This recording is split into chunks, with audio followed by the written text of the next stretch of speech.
let's do like a young adult. So let's say maybe I'm in my 20s, because I'm not anymore.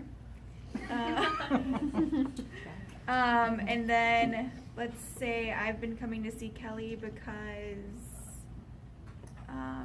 I have chosen Try it. I have been in abusive relationships. I'll take it. You want me to take a phone call? Cool. Is that good? Was that good with how you feel? You need anything else? Yeah.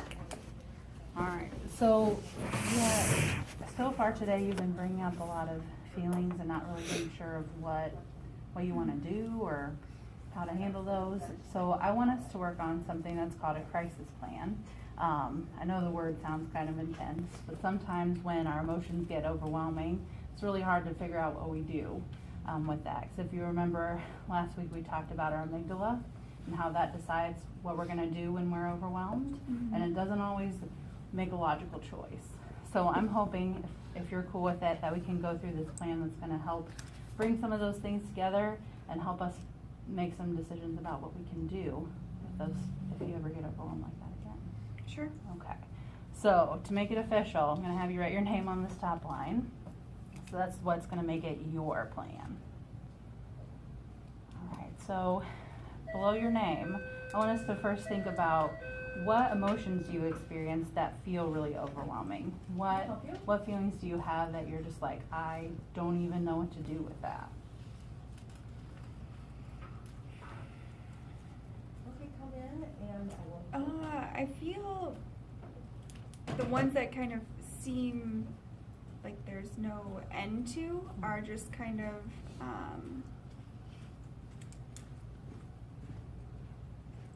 like I don't know where to go. I don't know if it's necessarily a feeling,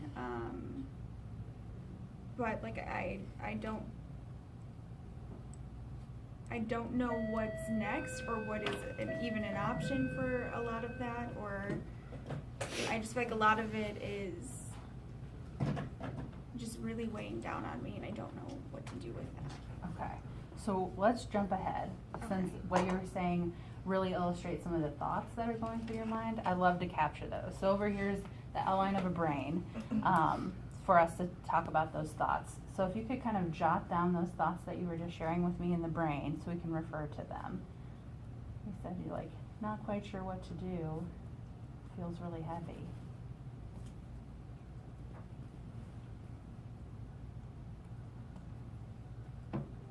What other things are running through your mind a lot? I just want a solution. I want somebody to kind of tell me what to do and then I can actually do it. Yeah, like trying to find an answer. Yes. Okay. And there's nobody ever really knows, nobody tells me. Or what if I choose the wrong answer, or yeah. I just have no idea where to go. Okay. How would you like to summarize that as another thought? Those are a couple of thoughts that come together, it sounds like. I think it would be like I just want to feel confident in what I do next and in my choice. And I don't think I can get that without having somebody else supporting me in that. So I don't feel like I can really move on and make this decision without somebody saying, yeah, that's right, or that's really what you should be doing, or that's how you should handle, your relationship and things like that. So I don't know how to make that more of a singular thought. Sure. It just seems like it's just a lot going on. Yeah, I agree. It kind of, tell me if I'm wrong, but it kind of sounds like you're seeking the right answer. Yeah. As though there's like one right thing that's going to make all those things make sense and help you know what to do. Mm-hmm. Is that a fair summary? Yeah. Okay. So the right answer. Yeah. And I say that not to say that there is one right answer. Mm-hmm. Are you saying that there's multiple answers? Yeah. think that that's something that we can continue to explore. Okay. So when you're in this state where you don't know what to do, you're feeling heavy, and you're really seeking this right answer, emotionally, what does that bring up for you?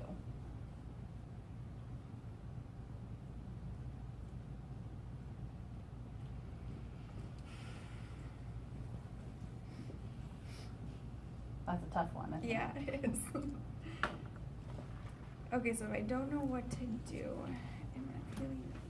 So I feel weighted. Is that a feeling that I can say, or? So that actually, I think when we're gonna talk about our body responses, so what does our body physically feel like? Mhm. I think that experience of being heavy could fit under there. So I'm more thinking less about what our body physically is experiencing and more Okay. of like mentally Mhm. what's going on. So I wonder if maybe you connect to feeling confused or overwhelmed Mhm. I feel or something very, else. Yeah, I feel very overwhelmed. Like I can't even focus on one thing at a time. Mhm. Because then it's just like all these other thoughts are coming in at the same time also. So it's really hard for me to even try and sit down and even think through any of it. Mhm. So I feel very overwhelmed. And I feel like there's not really, like you said, like there could be multiple answers. So I do feel like there is just no answer. And it's just like you're just going to constantly, like Leah's just going to constantly continue to stay in this and stay in not really being able to ever have an answer, which seems very, I guess hopeless could be a feeling to that. Okay. How would you feel about writing those things down, those feelings in your Okay. heart? In the heart. Yeah.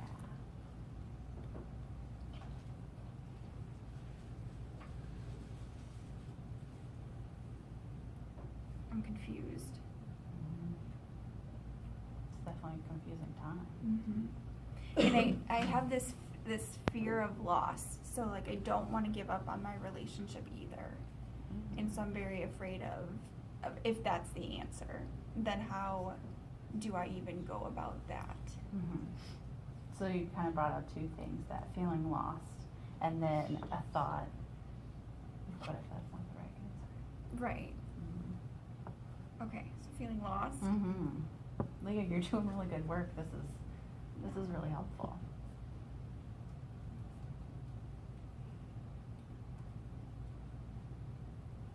Okay. Anything else that comes to mind right now in the thoughts or feeling category? And we can always come back to it.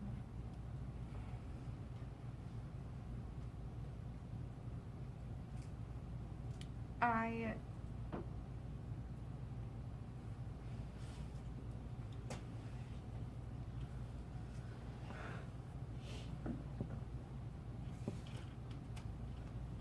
No. I think that's it. What's it like to see those feelings written down? It almost just feels like who feels like this all the time?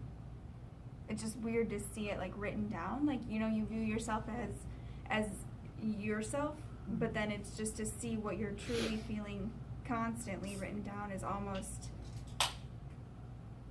like a burden. Like those are really burdensome feelings, but I don't always feel that that's what it's like, I guess. So it's just interesting to see it like on paper. Yeah, it's different when it's floating around in a brain. Yeah. But when it's in black and white, there's some reality check in that, isn't it? Yeah, it's weird. Okay, so if you remember last week, we talked about how our thoughts and feelings are connected, Mhm. how they really rely on each other. So this next step is going to bring those feelings that you identified and those thoughts that you're having together. And we're gonna look at this body now, because when we're experiencing those overwhelming thoughts and feelings, our body physically has responses. And so I know you mentioned feeling heavy. Mhm. That sounds like an experience of a body response to me. So if we were drawing that, if that was like something that we could see, what do you think that would look like? I would love for you to illustrate Yeah. that. Well, The heaviness is definite. I know exactly what that is. It's right here. So you've already figured that out. Yeah, because I always feel like I just want to like get it off of my chest and just like I can't breathe almost. But I mean I can. I physically am able to breathe, but like a weighted, like a wet towel, you Okay. know, like when that's like on your chest, Mm-hmm. which some people I think enjoy, like if you went to a spa or something like that. But for me, it's just too much, and I can't handle that right now. Okay. What else is going on in your body when you have that experience of heaviness?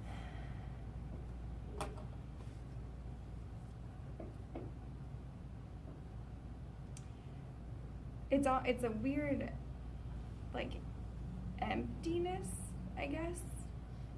So when I start to try and think about it's almost like there's too much there, so then there's nothing there. I don't know if that makes any sense, but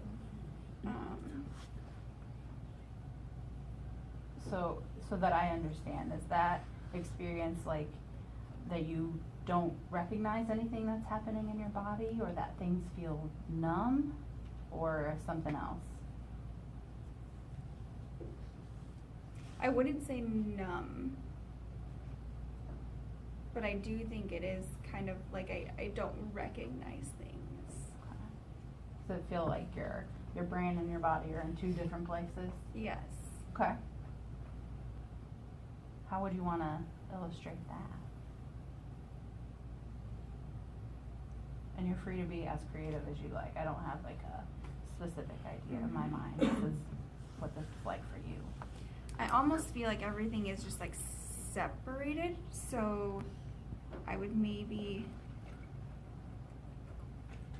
like start separating all of like my body parts. Mm-hmm.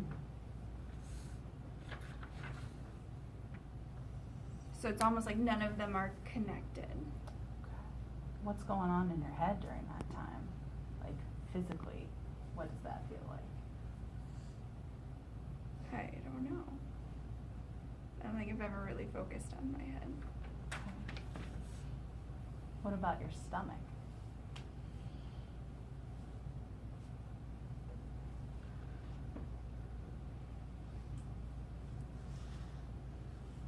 I don't know.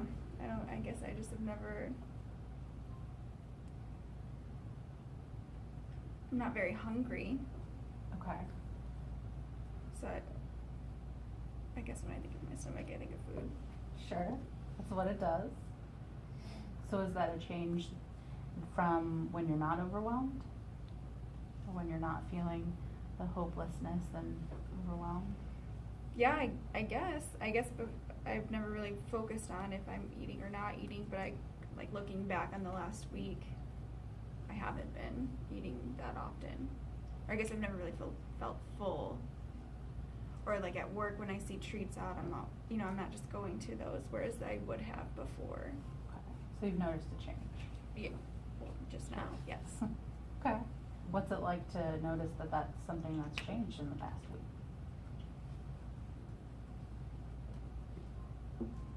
I don't know. I guess you don't always think because you're I'm so consumed with these thoughts that I'm not thinking about other things that are happening or that is like a normal part of life, which would be food. But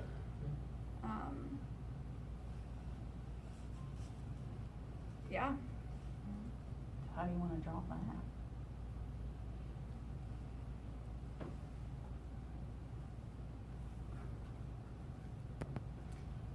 I think I would put like an empty square as my stomach.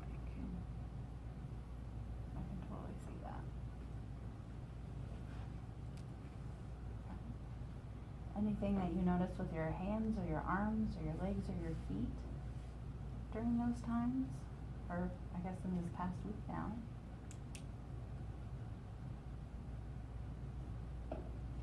No. Okay. How are you doing so far? Okay. Yeah? Okay, so let's flip this over. There's a back. Yes, there's a back. It's just getting good to you. All right, so this top part is an opportunity for us to talk about triggers. And so when we were talking about our amygdala and our brain when we flip our lid, A trigger is the word to define those things that cause our brain to flip its lid. Mhm. So if you think back to your experiences in your relationships, are there specific things that when you hear them now, smell them now, feel them now, or anything like that, that bring you to that place of feeling hopeless and overwhelmed?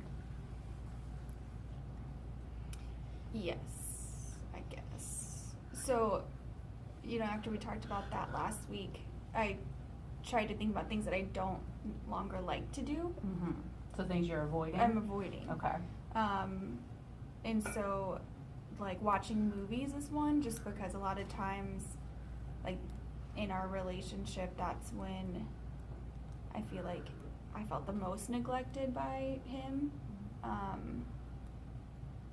emotionally. So I try to, like, this week I've just been trying to move on to the next thing, into the next thing, into the next thing. So it's like I don't even focus on that, but I've noticed that I don't, like, when people are like, oh, you want to watch a movie this weekend? I don't want to. Okay.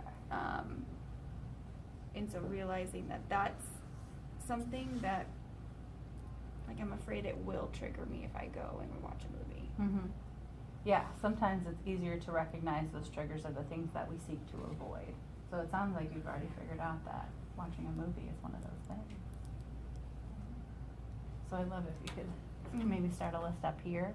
And this is going to help me start to understand what some of those triggers might be. So as we continue to have conversations, I'm more aware of those things. Okay.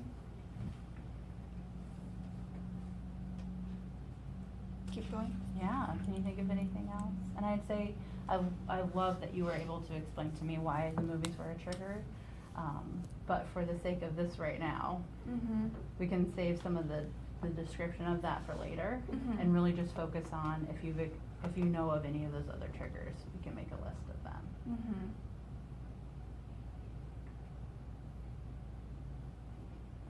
I did notice,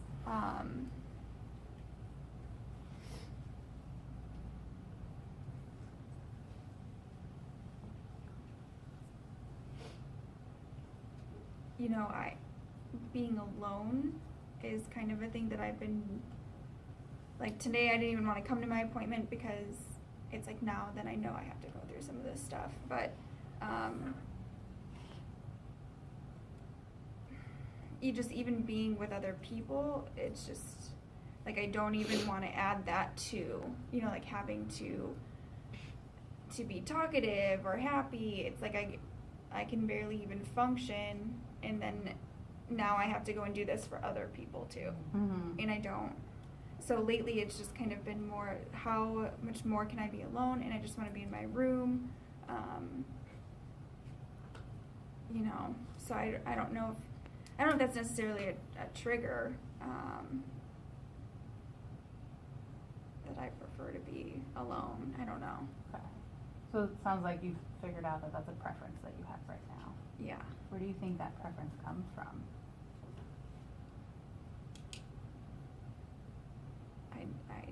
I guess I don't want to do things for other people. Okay. Well, and I think sometimes when we are trying to avoid triggers, that's to help us feel safer. Mm-hmm. Remember, that's how we close the lid on our brain. Mm-hmm. So it sounds like maybe we can have some further discussions about triggers as time goes on. Okay. Something I guess I would challenge you to start to think about. Are there specific things that trigger some of those feelings of being overwhelmed or being stressed or feeling hopeful, and take a mental note of that so we can talk about those things. Is that a fair thing? Sure. Okay. So let's move to below that. And I want us to talk a little bit about any things that you have done to try to deal, to cope, that have maybe not worked for you, or that you've realized weren't maybe the safest choice for you. My mom. What's up with mom? I would just say that I don't know. Sometimes when I talk to her about my relationship, I feel like she's always, like, critiquing me on what I'm doing. Okay. And so then that makes me not want to talk to her anymore too, but there could be a lot of other issues for that. Sure, it sounds like a whole nother appointment. So it sounds like for now though, maybe not having those conversations with mom, Yeah, or having those conversations with mom would not be would not be the safest. right. Did So I understand put- that right? Yes, so Okay. put like Mhm. no conversations. Yeah.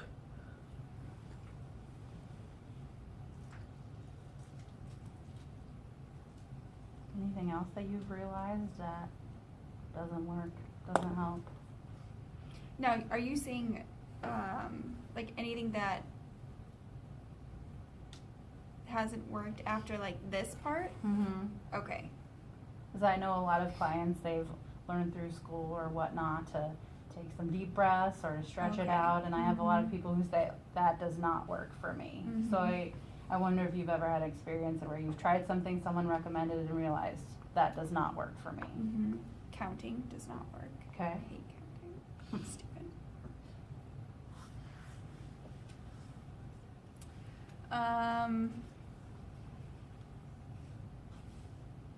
I guess I've never really had a lot of people give me things to try, Okay. so I guess I don't really know. Those are the only two things that I can think of right now that are just kind of like, yes, don't do that. Mhm. Would that be something that you would be open to having a conversation about, of things that you could try? Yeah, I guess. Okay, I'm glad to hear that. So I have some things that we can try as we continue to work together to see if it's an option for you. So before we move on from this point, sometimes things like denial or avoidance of what's really going on can be unsafe for us or unhelpful for us. I don't know if any of those apply to you right now. Ever find you're in moments where you're like, that didn't really happen, or I'm not gonna think about it? Oh, I try not to think about a lot of the things that have happened. So is that something that's helping you manage right now?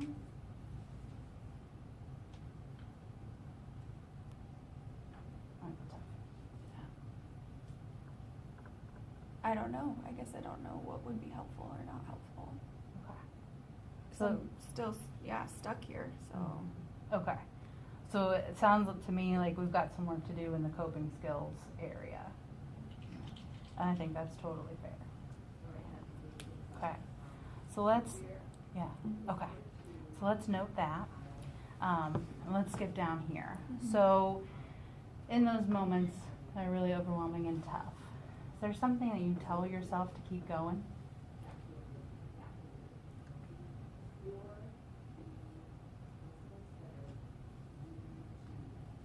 Are any words of wisdom that you've heard or seen on Pinterest? Like, yes, I can make it. Mm.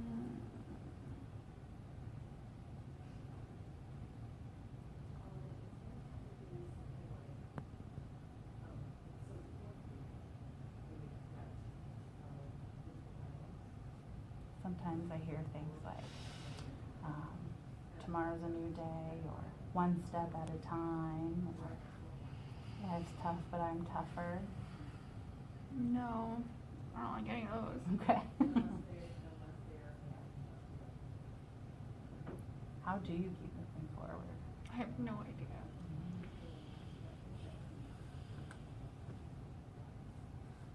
Okay. I just feel like that's what you're supposed to do. Mm. Okay, so it's some sort of like external pressure to keep going, Mm-hmm. or expectation. Well, it's, yeah, I don't know. I guess I don't ever think about,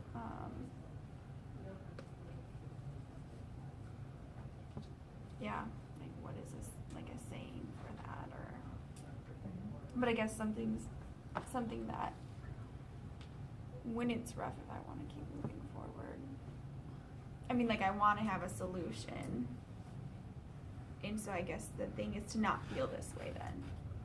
Okay. So to keep working to not feel how I feel currently. Mm-hmm. Okay. So something that I want to do, if you're okay with it, on my copy, I'm going to put a star next to these past 3 things that we've talked about as things for us to come back to. Okay.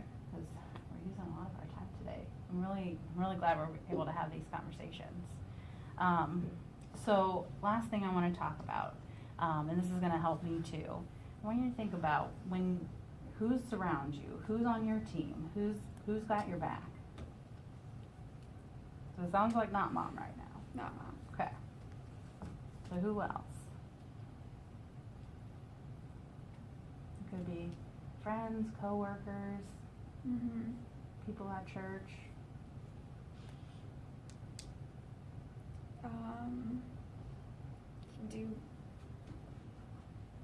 Do pets count? Absolutely. Yeah, I think pets are really important. Where do I put to that us. one? So we're gonna put that next to our Oh. people.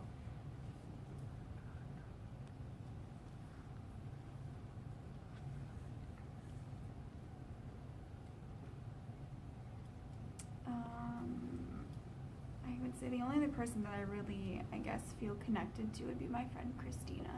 Okay. So what is it about Christina that lets you know that she's got your back?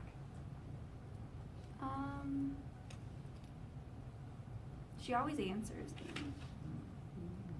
So she's consistent? She's consistent, yeah. Yeah, that's really important to have a supportive person. Mm-hmm. Okay. Anyone else that you can think of right now? No. Okay. And then at the bottom, kind of wrapping this up, I've got some information about resources. So if there's ever a moment where you experience a trigger, either what we've talked about today or something else, that makes you feel overwhelmed and takes you to a place where you really don't know what to do, that you find that you can't cope or calm yourself down, or you're starting to consider harming yourself or anything like that, I've got these resources listed here. So the top one is our crisis line. Mhm. So that's an option that you have. And below that is the information about crisis text line. So sometimes when we're overwhelmed, we don't want to talk to somebody. So crisis text line allows us to do that over a text message. And their confidentiality is just like ours. Can I help you? And their goal is to really help you manage take that mine and experience sign it and and figure get out it. what's next.